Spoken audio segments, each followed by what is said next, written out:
Danny Elegante from A Plus College Ready here. Just sitting down to go over the basic content that you need to teach from Unit 8. The first thing you need to know is that Unit 8 has changed a lot over the years. It used to be much more mathematical and much more intense. So a lot of people were scared of the horrible buffer problem. In truth, once you get used to it, it's actually not too bad. So these are the things that you need to be able to do and that your kids need to be able to do to be successful on the AP exam.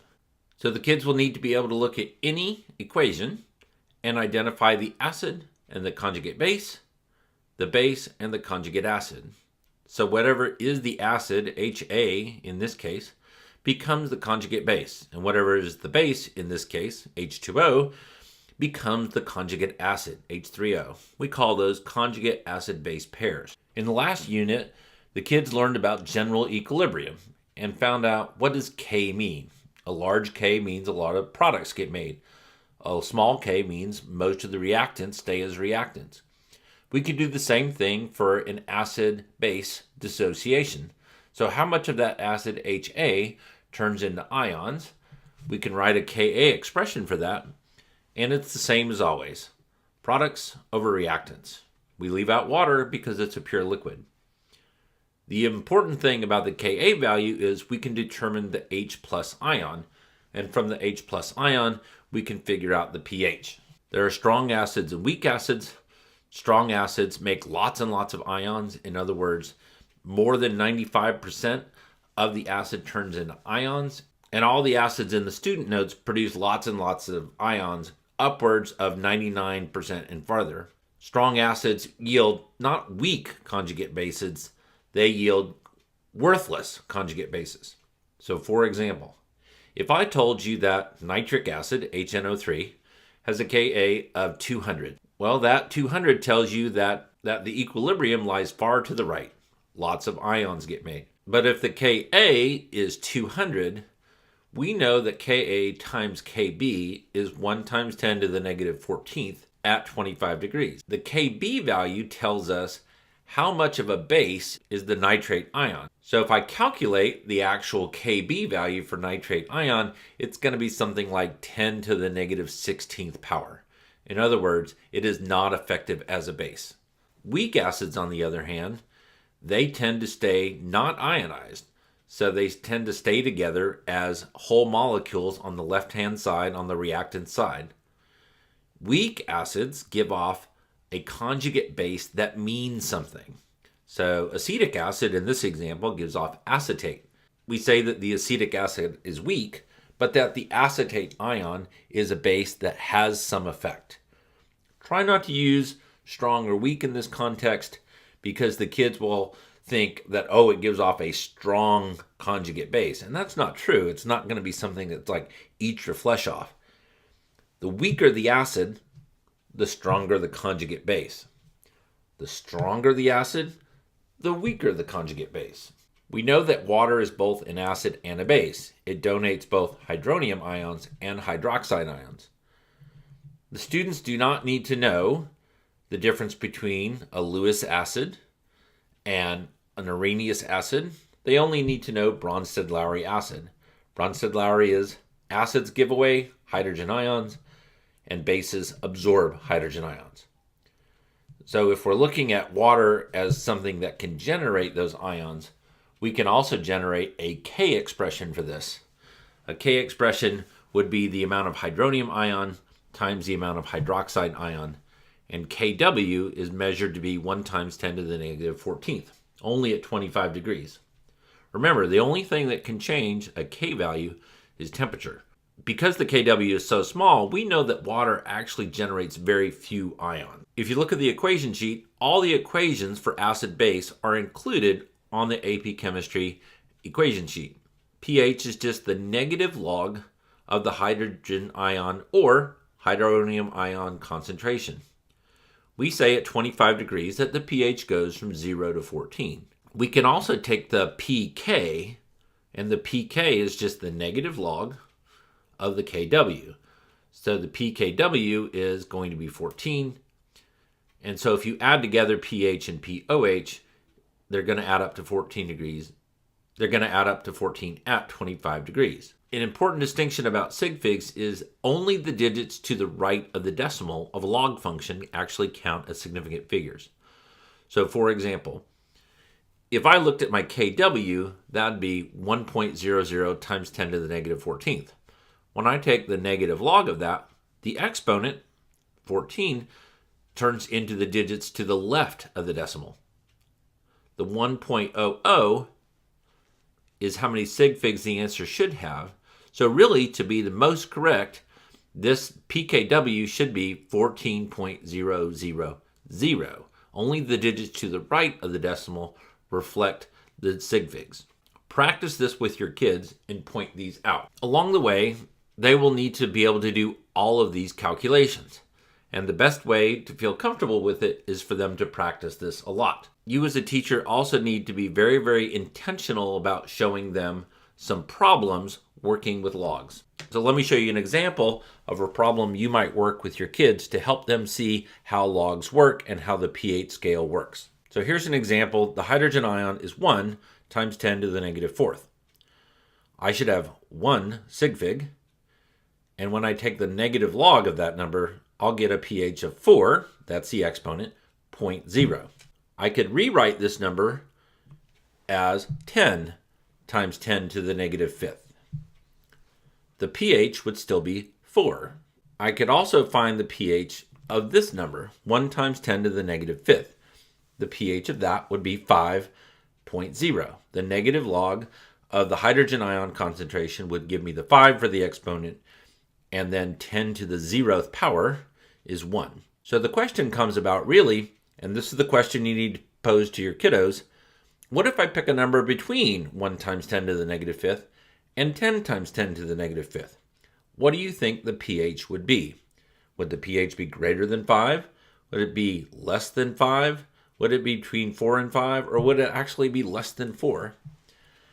And if the pH of 10 times 10 to the negative 5th is 4, and 1 times 10 to the negative 5th is 5, then the answer makes sense that 5 times 10 to the negative 5th, between the blue and the red values, the pH, the negative log of that, should be somewhere between 4 and 5. It's important that you do this with your kiddos because on the AP exam, they will be expected to do log functions in their head. And not exact log functions, but trying to figure out about what the answer is. Just be very intentional in your practice. All of your students' lives, they've heard that pH is 0 to 14, and it cannot error from there. And yet we know that the pH is not always 7 of water, that the pH is not always between 0 and 14, because K, where we get pH from, K is a function of temperature. So if we increase the temperature, then the energy should create more ions. At 30 degrees, there are more ions. The amount of hydronium and the amount of hydroxide are exactly the same. That's because when you ionize water, you produce 1 hydronium and 1 hydroxide. So it's not that increasing the temperature increases only 1 ion, it actually increases both. We know that the 2 of those multiplied together is equal to kW. If we found the pH of this solution, found the pH of 1.21 times 10 to the negative 7th, we would take the negative log and we would get a number less than 7. It would be 6 point something. Well, that makes sense. If the hydronium ion concentration is going up, the pH should get lower because that means more acidic. If we increase the temperature to 40 degrees, we see the same effect. We see more ions being made, both of the hydronium and the hydroxide, and the value of kW increasing. You need to walk your kids through these examples and let them find the pKW. Because if the pKW at 25 degrees is 14, at 40 degrees, the pKW is going to be less than 14. This is not intuitive to kids. It's not intuitive to me either. It's only in them seeing it and practicing it that they will understand how temperature affects the value of pH. So we can summarize by saying that kW increases, the number gets bigger because more ions are being created. And if the temperature were to decrease, then the kids should be able to predict that the value of Kw would go down. So the pH of a solution less than 25 degrees should actually have a slightly higher pH.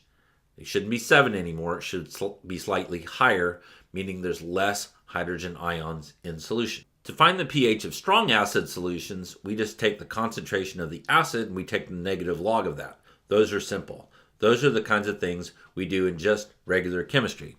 For AP chemistry, what if I give you a weak acid where not all of it turns into ions? These problems are going to be exactly like the equilibrium problems that you worked in the previous unit. You would still write the equilibrium expression. You would still build yourself a rice table. You would do all the other things you did. The only difference is at the very end, you could take that hydrogen ion concentration and you could actually find the pH. So let's look at an example. Here's my equation for dissociation of acetic acid. The value of Ka is given to them in the problem. I would build a rice table, starting out with the 0.5 molar of the acetic acid and none of the product. The amount of reactant would go down, the products would go up. If you plugged it into the Ka expression, you would get x squared over 0.5 minus x. If we go back and look at the rice table, you'll notice that the 0.5 minus x is going to be a problem. That's going to give us a polynomial when we plug it in over here, and we're going to have to use the quadratic equation. It would be much simpler if we could simplify the math. Since x is going to be pretty small, we can do what's called making the assumption or neglect the x. In other words, that 0.5 minus x is pretty much the same thing as 0.5. Now, why is that? Because the Ka is so small, very little of it will become ion. So if you're at 0.5 molar and a little bit of it turns into ion, that's going to be about the same thing as 0.5. If you start with nothing and you end up with some, that's a huge difference. So imagine that you're a millionaire who loses $5. You're not going to bother to bend over and pick it up. However, if you had 0 and you found $5, that would be a big difference to you. That's why we neglect the x. When we do that, we can plug in for the Ka value, and it makes the math much simpler. All we have to do is solve for x by taking the square root, and when we find the square root, we find that to be 3 times 10 to the negative third. Well, the x value is the amount of hydrogen ion concentration. So if I take the negative log of that, the pH is 2.52. If you were going to do a problem with a weak base, you would still write the equation, but instead of hydrogen ions, you'd be mixing it with water to make hydroxide ions. You would still plug it into the rice table. You would still solve for x, but when you solve for x, you would actually be finding the OH concentration. If you know strong and weak acids, then of course you'll know strong and weak bases. The only difference is one gives off hydronium ions, the other gives off hydroxide ions. And they do that by absorbing hydrogen ions from water. So all of your strong bases are found in the student notes. The most famous weak base is ammonia, but the problems work exactly the same. You'll also run into polyprotic acids. Carbonic acid, the one shown here, also phosphoric acid and sulfuric acid. Those are all acids that can give off more than one H. Each H being given off is going to have its own Ka value. This is a very famous problem that you'll see in the practice problems that were built for you, and also in the released AP exam questions. They'll oftentimes say which ion is at the highest concentration or which ion is at the least concentration. The secret is that just like in general equilibrium, if we want to find the K value for these two equations happening together, in other words, for H2CO3 becoming CO3 2-, we would actually multiply the two Kas together. We traditionally teach that acids have an H in them and bases have an OH in them. The kids just need to understand that some salts are the results of a weak acid or a weak base reacting with something. So some salts can actually affect the pH of a solution. The student notes are very, very straightforward on this. You slap an H in front of any negative ion, an OH in front of any positive ion, and then you think about, is that a strong acid or not? So Cl, you throw H in front of it, that's HCl. HCl is a strong acid, therefore its conjugate is worthless. However, NO2, You put an H in front of that, HNO2. This is not a strong acid.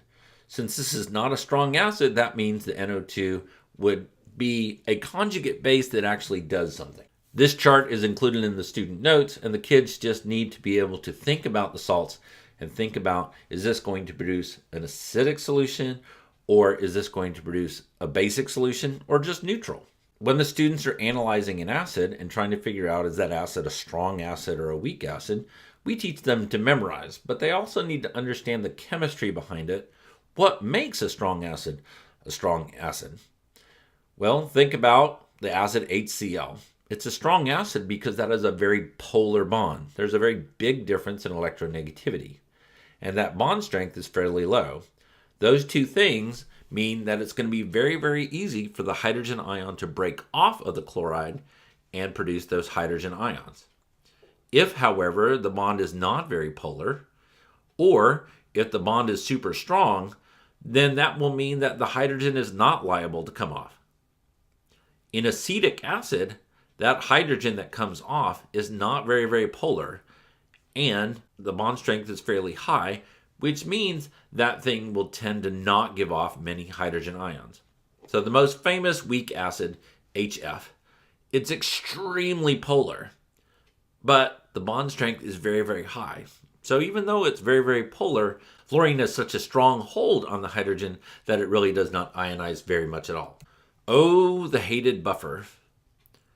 If you had been teaching the class prior to 2014, you would have hated the buffer solution problems. Buffers are nothing new. In fact, I don't want you to teach buffers as, oh, here's a brand new thing that you need to learn. It's just a continuation of our understanding of acids and bases. A buffer contains not only an acid, but also its corresponding conjugate base. So it's something that can react with hydrogen ions. The base will handle that. Or it can react to hydroxide ions. The acid will react with that. So it's kind of like a 2-in-1 product. The pH is going to be a function of how much acid and how much base do you have. So instead of starting with just acid or just base, we are starting with a little bit of both. Now, it doesn't work for strong acids and their conjugates because those conjugates are worthless. Have your kids tell you why it doesn't work for strong acids. Don't just teach them that it doesn't work for strong acids. You could also make a buffer with a weak base like ammonia and its conjugate ammonium. If you're looking for a real-world example of buffers, you can look into the bicarbonate buffer of your body. The bicarbonate buffer of your body is like this retention pond in a neighborhood. The bicarbonate buffer system is something that can either handle added H plus ions to the bloodstream, just like this retention pond can handle more rainwater runoff, or the bicarbonate buffer system can give off H's, just like this retention pond could serve as a source of water if you want to draw out water to do something with it. Does that mean a buffer can last forever? That a buffer can handle anything thrown at it? Of course not. You can actually draw all the water out, or you can totally fill the retention pond. At some point, you can blow the buffering capacity, where this buffer will no longer work. We'll come to this later when we talk about titration curves, but the kids just need a real-world example, a real-world understanding of how buffers work. So I would encourage you to look into the bicarbonate buffer system and use that as an example of your kids of how your body maintains a fairly constant pH. To do buffer calculations, they need to either know the top equation or those bottom two equations. The top equation is called the modified Henderson-Hasselbalch, and all that is a rearrangement of the Ka expression. The bottom two involve logs, and they are the true Henderson-Hasselbalch equations. All you have to do is plug in the concentration of the acid and the concentration of the conjugate base, and you can find the value of the H3O ion or the pH. I would find the one that your kids are most comfortable with and use that one exclusively instead of giving them choices. A buffer is important because it moderates changes in pH. So even though you add acid or base to it, the pH will change very, very little. So if I gave you a little bit of acetic acid and a little bit of its conjugate base acetate, the pH would be 4.75. If I threw some more base in it, the pH would rise a very little bit, the sodium hydroxide is taken care of by the acid that's present in the buffer. So let's show you how to work a buffer problem. Again, this is not something new for the kids to learn. This is just a continuation. You'll notice this looks very similar to the one that we did before. It's exactly the same except for one difference. Instead of starting with 0.50 of the acid and none of the conjugate base, this time we're starting with equal amounts of both. We plug into the rice table, we figure out what plus x and minus x are, we substitute that into the Ka expression, we neglect the value of x, and then when we solve for it, we can solve for x, which will be the hydrogen ion concentration. The pH would be 4.75. Realize here that x is really going to be equal to Ka when the amount of acid and conjugate base are the same. Here's me solving that problem using the modified Henderson-Hasselbalch, and here's me solving that problem using the Henderson-Hasselbalch equation. The log of 0.5 over 0.5, the log of 1 is 0. 10 to the 0th power, in fact, anything to the 0th power is always going to be 1. So the log of 1 is 0. So when the amount of acid and its conjugate base are the same, pH is going to be equal to pKa. And that will become very important later when we look at titration curves. Buffering capacity, if you go back to that picture of the retention pond, is how deep is the hole. How much chemical can be added before we blow the buffer? So if you want a bigger buffering capacity, you add more chemical. Instead of 0.5 molar of both, you would do 1 molar of both. When the kids look at titration curves, they need to be able to analyze many things about it. When you do a titration, typically you can use MAVA equals MBVB. This equation is not on the sheet for the students to use, but instead it's just something you can teach them. I prefer A and B versus 1 and 2 because they tend to not understand what the 1s and 2s mean. Anytime the equation balances with 1s, you can use this equation right here. So when the kids look at the titration curve, the first thing they need to be able to find is the equivalence point. At what point are the moles of acid equal to the moles of base? You'll notice that one of the graphs starts really low and one of them starts at 3. That's just the difference between a strong acid and a weak acid. You just look at the part where it goes nearly vertical. You find the midpoint of that range, and that is the equivalence point. So the equivalence point is at pH 9 in that first graph, and it took 50 milliliters of base to do that. That's how you find the volume of base needed. Sometimes you do a titration without using a pH meter, or you want to see a color change when you use a pH meter. So the indicator indicates the endpoint. Now the endpoint is not exactly the same as the equivalence point. The endpoint is typically after the equivalence point by just a little bit. Students need to be able to figure out which indicator to use. Just teach them that they need to find an indicator with a pKa close to the pH of the equivalence point. So for example, if my equivalence point was pH of 7, then I would not want to pick thymol blue because thymol blue changes color way too early. I would not want to pick alizarin yellow either because that pH changes much later. The best one is going to be bromothymol blue or the ubiquitous phenolphthalein. Notice phenolphthalein actually kicks in a little bit after 7, but that's okay because if you think about the curve goes vertical, and so one drop will change the pH rapidly during a titration. Strong acids start really, really low, and there's an activity where the kids have to analyze titration curves in the Canvas materials. So be sure to look at that and let your kids work through that. They just need to be able to analyze what is being titrated and what is the titrant. So in this case, what is being titrated, the red one, is a strong acid because it starts out really, really low. And notice that it's very, very flat. The blue one, if you notice, is going to start with a little bit of a swoop and it starts higher. But notice where it ends up. That's the sure sign that you're titrating with a strong base because the pH ends up so high. Anytime you're titrating something like a weak base, there's a little bit of a swoop at the beginning and it starts a little bit lower down. Whereas if you're titrating a strong base, you're going to start at a very high pH without that swoop. Notice this graph is weird because it took a really long time to get to the equivalence point. Don't let that throw your kids off. It just means that you had to add a lot of base, or they messed with the x-axis to make it look really, really long. The equivalence point is still going to be the midpoint of that part where it goes vertical. This is in the student notes, and what I'd ask you to do is get your kids to get out the titration curve and go ahead and mark it up all over the place. They need to be able to identify, is it a weak acid? Notice that there's a swoop at the very beginning here. What are you titrating with? In this case, it's NaOH, so you end up really, really high. But identify the equivalence point, the half equivalence point, get them to mark it up. And once they mark it up, they can start to understand. Down here in the very, very beginning, this is all acid. And at the equivalence point, this is all conjugate base. So the half equivalence point is where you're going to have an equal amount of acid and conjugate base. That's the buffer problem I gave you earlier, where the amount of acid and conjugate base was exactly the same.